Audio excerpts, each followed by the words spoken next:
Everyone thinks they know how Israel was founded, but there is a hidden side of the story that almost no one knows about. Listen carefully to those Nazis who were members of Zionist militias and carried out genocides and ethnic cleansing of Palestinian people, cities, towns and villages in 1948. אחד אנס שם איזה ילדה בת 16, משהו כזה. היו חבר'ה שלקחו את הלוויורים ורדפו אחרי חבר'ה ושרפו אותם. ודאי, הרגנו בהם, בלי נקיפת מצפון. הרגת, אז עשית דבר טוב.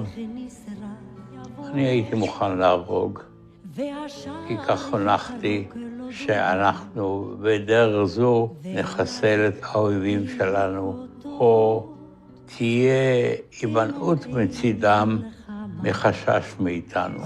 3-4 חודשים הראשונים הייתי רוצח. מה זה אומר? אני לא לקחתי שבויים. בזמן קרב, אם מישהו ירים ידיים, משהו כזה, לא לקחתי שבויים. כמה אתה חושב אנשים הרגת ככה? לא ספרתי. אני לא יכול לדעת בחיי.